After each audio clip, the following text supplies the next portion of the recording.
آئی Q level کے بندے پیدا کر رہے ہیں سائنس میں، میتھمیٹکس میں، اس میں دوسری طرف یہ ہاتھ باندھ کے بیٹھا ہوا ہوتا ہے طارق جمیل کے ساتھ، جس کی سوچ کا یہ عالم ہے کہ وہ یہ کہتا ہے کہ دیر میں جو سیلاب آیا، اس سیلاب کی وہ سائنٹیفک کوئی ریزن نہیں بتاتا، وہ کہتا ہے کہ وہ سیلاب اس وجہ سے آیا کہ دیر میں زنا کاری بڑھ گئی تھی، عیاشی کے اڈے کھل گئے تھے، شراب عام تھی۔ مثلا اتنا سفید جھوٹ اس مولوی نے بولا، اور یہ اس کے سامنے ہاتھ باندھ کے بیٹھا ہوا ہوتا، اور یہ پوچھ رہا نہیں ہوتا ان سے کہ یہ مولانا صاحب یہ کون سی سائنسی اپروچ ہے، اور یہ کہاں سے آپ اپنے اس جھوٹ کو جو ہے وہ سچ ثابت کر سکتے ہیں۔ اسی طرح یہ مدارس میں جا کے اور مختلف جامعات میں جا کے، کالجز میں جا کے نوجوانوں کو گمراہ کر رہا ہے، اور نوجوانوں کو جو ہے وہ اگین جذباتیت کی طرف لے کے جا رہا ہے، ایموشنلزم کی طرف لے کے جا رہا ہے، جس کا کوئی وہ نہیں ہے۔ حقیقت یہ ہے کہ پاکستان اور سعودی عرب میں یہ اس طرح کا کوئی پہلا معاہدہ نہیں، معاہدے کی نیچر ڈیفرنٹ ہو سکتی ہے۔ پاکستان نے ماضی میں بھی اس طرح کے معاہدے کیے ہیں، پاکستان سیٹو اور سینٹو کا ممبر بن گیا ہے، ممبر بنا تھا، اس نے پتہ نہیں کون سی پولیٹیکل سائنس پڑھی ہے، کون سے انٹرنیشنل ریلیشن پڑھے ہیں۔ سیٹو اور سینٹو میں بھی یہی مسئلہ تھا کہ اس میں بھی یہ تھا کہ اگر ایک ملک پر حملہ ہوگا تو وہ سارے ممالک پر حملہ تصور کیا جائے گا۔ پاکستان کے خیال میں یہ تھا کہ اگر انڈیا حملہ کرے گا تو پھر وہ سارے ممالک جو اس کے ممبرز تھے وہ اس کو مل کے سپورٹ کریں گے، لیکن اس کی کنڈیشنز میں بڑا کلیئرلی یہ لکھا ہوا تھا، اور یہ انڈرسٹوڈ بات تھی کولڈ وار کے دوران، کہ اگر سوویت یونین کوئی حملہ کرتا ہے پاکستان پر یا ممبر ملک پر تو سارے ممبر ملک مل کے لڑیں گے، اور وہ سیٹ اور سینٹو کے جو دونوں معاہدے تھے وہ مغربی سامراج کی خوشنودی کے لیے کیے گئے تھے۔ اس سے پہلے پاکستان کو نان نیٹو اسٹیٹس کا درجہ دیا گیا یہ وار آن ٹیرر کے بعد۔ تو اب ساحل ادیم یہ جو مذہب کے نام پر لوگوں کو بتا رہا ہوتا ہے کہ ریاست کے مذہب کے نام پر وہ ہوتے ہیں، حقیقت یہ تلخ حقیقت ہے، آپ اس سے اختلاف کر سکتے ہیں کہ 1648 کے بعد ٹریٹی آف ویسٹفیلیا کے بعد نیشن اسٹیٹ کا ہلکے ہلکے ظہور ہوا۔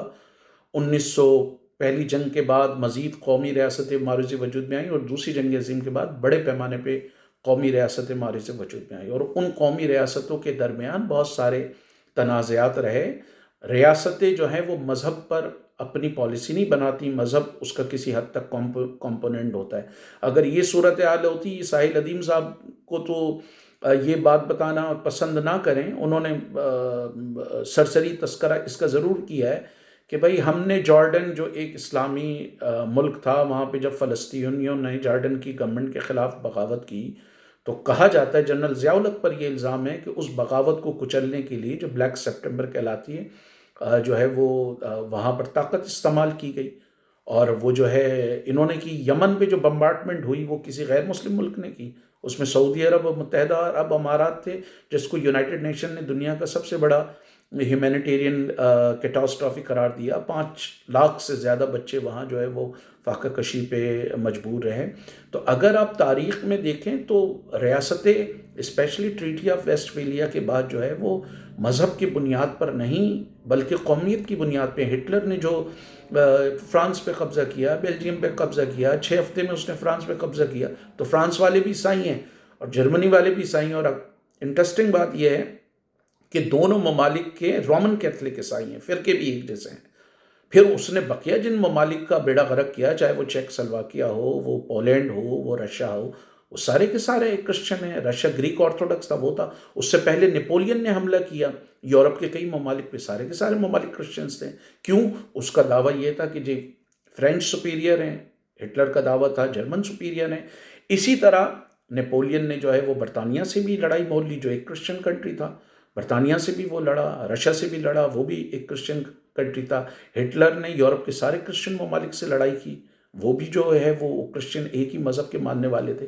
تو یہ تاریخی طور پر یہ اتنے حقائق کو ڈسٹارٹ کرتا ہے۔ آج بھی امریکہ اور روس دونوں عیسائی ملک ہیں اور دونوں میں شدید لڑائی ہے۔ روس نے یوکرین پہ حملہ کیا، وہ بھی عیسائی ملک ہے، اور یوکرین بھی عیسائی ملک ہے۔ بالکل اسی طرح اب تو قومیں اور مذہب کے نام پر نہیں بلکہ اپنے قومی مفادات اور تجارتی مفادات کے لیے وہ کر رہی ہیں۔ امریکہ ٹیرف لگا رہا ہے، یورپی یونین کے ممالک ٹیرف لگا رہے ہیں، انڈیا ٹیرف لگا رہا ہے، یا ٹیرف کا جواب دے رہا ہے، روس پہ پابندیاں لگ رہی ہیں، تو یہ سارے قومی معاملات پہ ہیں۔ اسی طرح غزہ کے مسئلے پہ سعودی عرب اور متحدہ عرب امارات کا جو ہے وہ اسٹانس ڈفرینٹ رہا، قطر کا ڈفرینٹ رہا، ایجپٹ میں جو حکومت ہے اس پر قطر کا مختلف نقطہ نظر ہے، سعودی عرب اور متحدہ عرب امارات کا، چاروں ممالک مسلم ہیں۔ بالکل اسی طرح یمن کے مسئلے پر مسلم ممالک کا جو رائے رہی وہ مختلف رہی۔ لیبیا میں جو بندر باٹ چل رہی ہے اقتدار کی، اس میں قطر کا اور دوسرے ممالک کا نقطہ نظر ڈفرینٹ ہے۔ شام میں جو صورتحال ہے اس میں مسلم ممالک کا نقطہ نظر ڈفرینٹ ہے۔ اسی طرح یمن میں جو صورتحال تھی اس میں بھی نقطہ نظر ڈفرینٹ تھا۔ تو یہ لوگوں کو، نوجوانوں کو جذباتی بنا رہا، اس کا کیا، اس کی مخالفت کرنا کیوں ضروری ہے؟ کیونکہ یہ لوگوں کو، نوجوانوں کی ایک اور نسل کو جذباتی بنا کے چلا جائے گا۔ جس طرح زید حامد آج بیٹھا ہوا ہے، اس نے اپنی ساری زندگی مزے سے گزاری، عیاشی میں گزاری، کوئی کسی طرح کی کوئی فکر وغیرہ نہیں۔ جس طرح جماعت اسلامی کے سارے رہنماؤں نے ایک پوری نسل کو جہاد کے نام پر بے وقوف بنایا، اور اس کا رزلٹ یہ ہوا کہ پاکستان میں at the end of the day T T P emerge ہوئی اور افغان طالبان ایمرج ہوئے۔ اور افغان طالبان نے کیا کیا کہ انہوں نے کابل کی سڑکوں پہ جو ہے وہ ٹیلی ویژن کے سیٹ جلائے، وہ جلائے، کمپیوٹر جلائے، اور آج بھی انہوں نے چھٹی کلاس سے آگے بچیوں کی تعلیم پر پابندی لگائی۔ اس کا نتیجہ یہ ہوا۔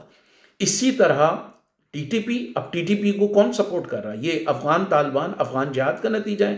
افغان جہاد کس نے کیا؟ جماعت اسلامی، ڈاکٹر اسرار، اور اسی طرح کے ساحل ادیم جیسے مینٹیلٹی کے لوگوں نے افغان جہاد کو بھی بڑا پروموٹ کیا تھا، جس کو بنیادی طور پہ امریکہ اسپانسر کر رہا تھا، مغرب اسپانسر کر رہا تھا، اسرائیل، امریکہ اور پورا مغرب سب افغان مجاہدین کو ہتھیار دے رہے تھے۔ یہ اسٹنگر میزائل جو ہیں یہ امریکہ نے ان کو دیے اور بہت سارے دیے، لیکن ساحل ادیم جیسے قیصر احمد راجہ جیسے لوگ یا ان کے نظریاتی باپ دادے جو تھے وہ اس کو سپورٹ کر رہے تھے۔ اس کا رزلٹ کیا ہوا؟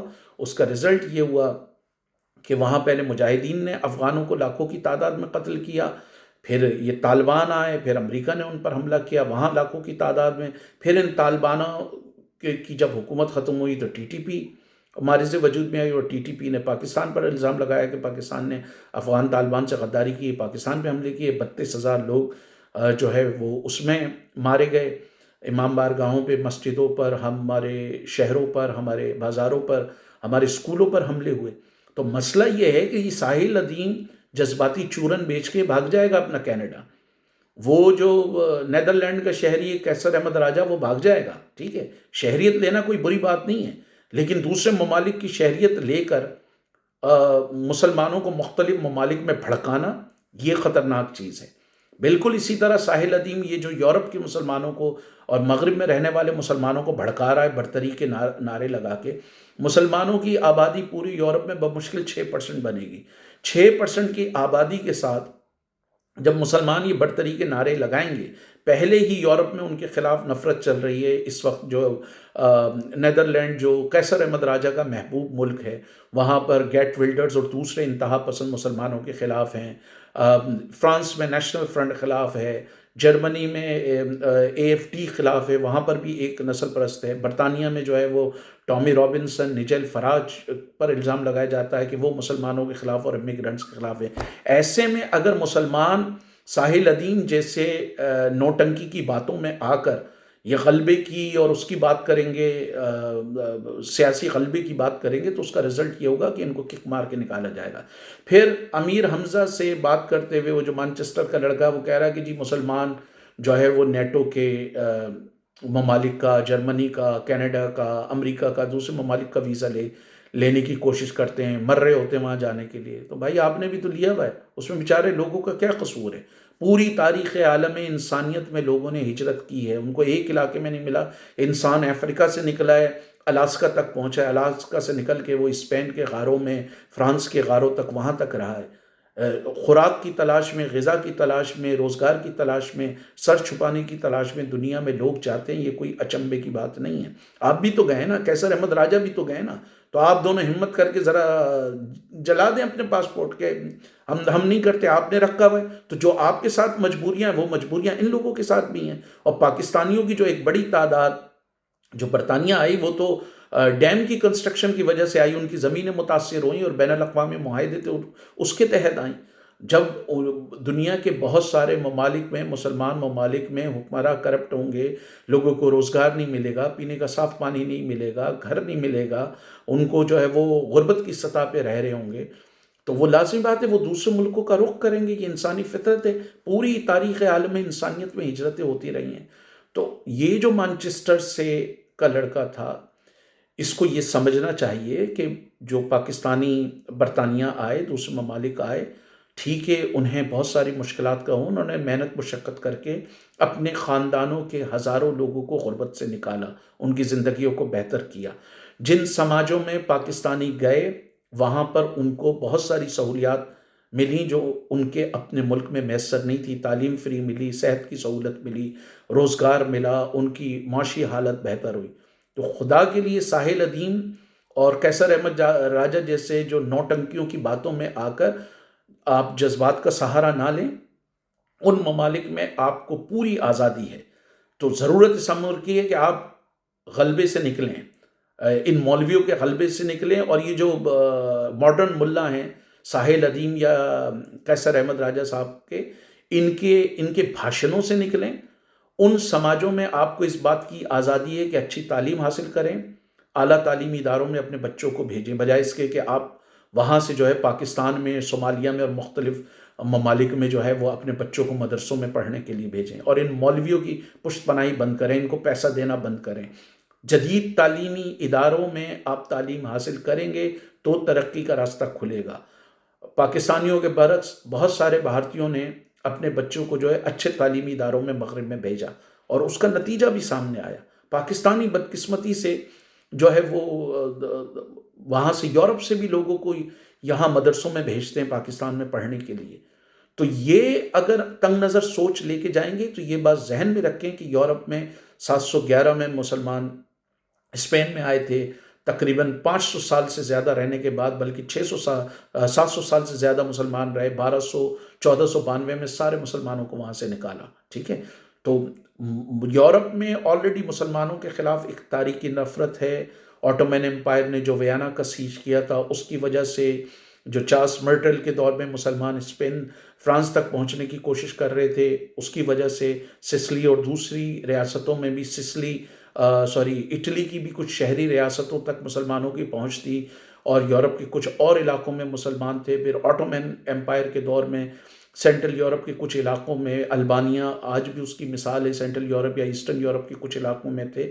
تو ایک تاریخی مسلمانوں کے حوالے سے مخاصمت یورپ میں پائی جاتی ہے. ایسے میں اگر آپ ساحل ادیم کے بھاشن کو فالو کرتے ہوئے آپ جو ہے وہ برتری کے نعرے لگائیں گے، سیاسی غلبے کی بات کریں گے، تو آپ کو یہاں سے مار کے، آپ کو جو ہے وہ یورپ سے مار کے نکالا جائے گا. یہ کوئی اچنبے کی بات نہیں ہے. ایشین جو ہے وہ 150 سال سے زیادہ یوگینڈا میں رہ رہے تھے، علی امین نے سب کو مار کے نکالا وہاں سے. اسی طرح یورپ میں مسلمان جو اسپین میں، جنوبی اسپین میں 700 سال سے زیادہ رہ رہے تھے، وہاں پہ نکالا. اب ساحل ادیم جیسے لوگوں کے بھاشن کی وجہ سے اور مولویوں کی بھڑکیلی باتوں کی وجہ سے یورپ اور مغرب کے مسلمانوں کو پریشانی کا سامنا کرنا پڑے گا اگر وہ ان کے بھاشن کو اسی طرح کریں گے. ضرورت اس امر کی ہے کہ انہیں جو آزادیاں نصیب ہیں وہ اس سے فائدہ اٹھائیں، اور اپنے اور اپنے خاندانوں کی تعمیر و ترقی کے لیے بھی کام کریں، اور پرامن طریقے سے جو کام وہ دین کی خدمت کے لیے بھی کر سکتے ہیں وہ اس کے لیے بھی کریں. بہت شکریہ.